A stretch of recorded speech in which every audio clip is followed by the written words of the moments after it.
2 weeks ago, I talked about how No Evil Foods, a vegan fake lefty company, carried out union busting and then fired workers who were involved in organizing the union on TikTok and Instagram. Here's a clip of that. I was informed that No Evil Food, a vegan company that ironically does a lot of evil, fired pro-union workers in April 2020 and defeated a union vote in February 2020 by carrying out some union busting that Jeff Bezos would be proud of. This video made the people of No Evil Food very insecure that they were being called out for peddling lefty values that were as fake as their fake meat. So they had their PR person pretend to be a TikToker who commented on my video saying I was lying. FYI, I'm a vegan. I have no hate for fake meat, just fake people. Anyways, No Evil Foods also wrote a comment, which I should really call a book, on the Feel the News Instagram video, also saying I was lying. And I took that personally. So today, I'm going to respond to No Evil's comment on Instagram about me lying about their union busting and firing workers who were pro-union. I will also share some audio of their captive union busting sessions. Yes, I have the receipts. So let's get into the epic novel that No Evil Foods wrote on my Instagram. No Evil Foods said, part of being a revolutionary company and a radical leader is questioning everything. So we respect you questioning us, and we've encouraged our community to do the same. First of all, wearing a plaid shirt and a cool hat doesn't make your company a revolutionary company, Mike. Having cool hair and cool piercings doesn't make you a revolutionary leader, Saidra.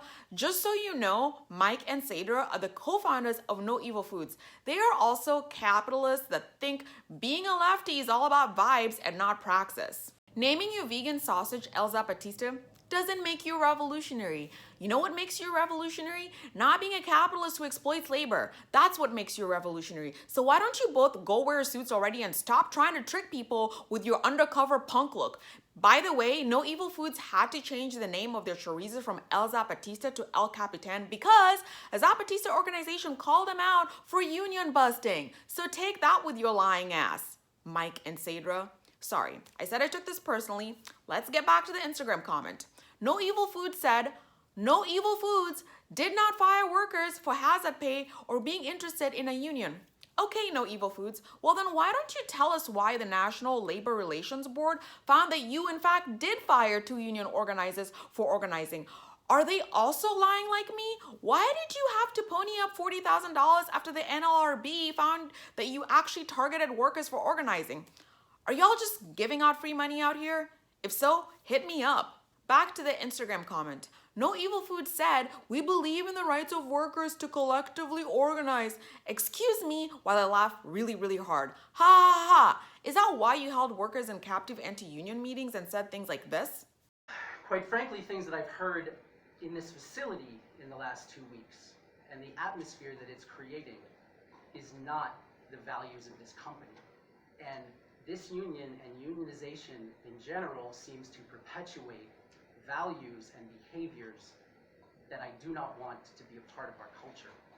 And you can hear me and you can see me.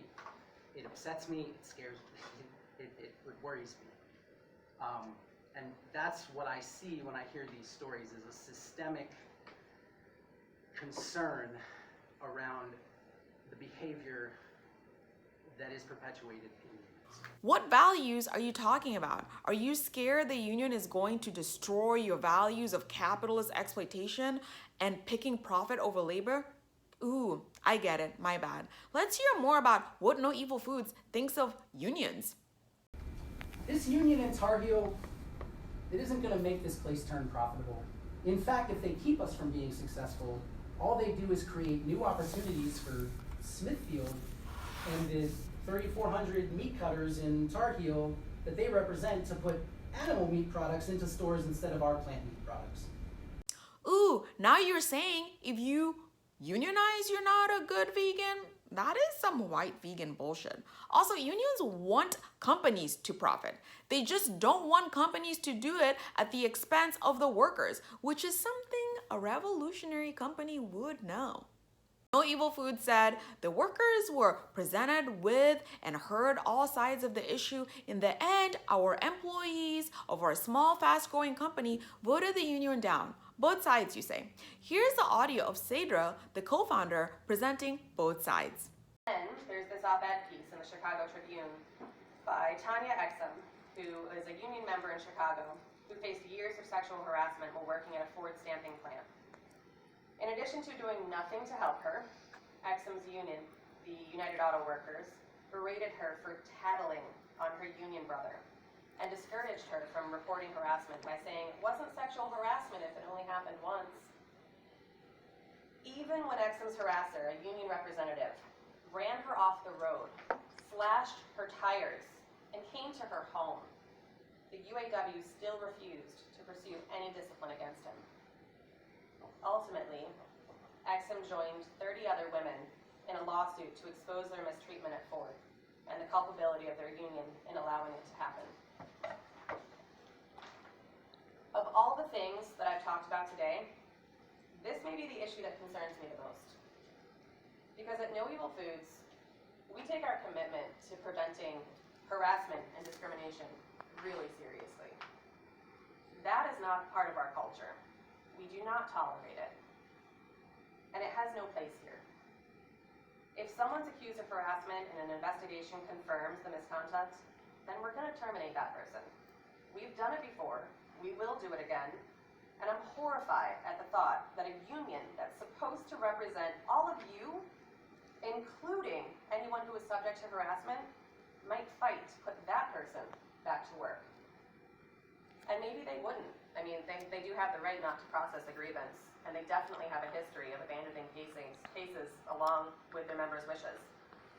But what if that person who got accused was a union steward? What if the person who was harassed was someone who had been vocally speaking out against the union? I wonder why people voted down the union. Because according to Cedra, sexual harassment happens in the workplace because of unions? Companies would immediately fire sexual harassers, obviously, if it wasn't for those meddling unions. That's what the Me Too movement was all about, kicking unions out of companies so women would no longer be sexually harassed. Also, that story Cedric just told was about UAW, not UCFW, which is the union the workers of No Evil Foods were voting to join. Not saying that UCFW doesn't have its own problems. And I'm not saying unions are perfect, but what we do know is unions lead to better working conditions for workers for the most part. So it's very sickening to hear another woman tap into a woman's fear of not being safe in the workplace to push them to vote down a union, which could improve her life, just so that Seder can have more money than she'll ever need to keep buying cool outfits to fool everyone she's one of the people.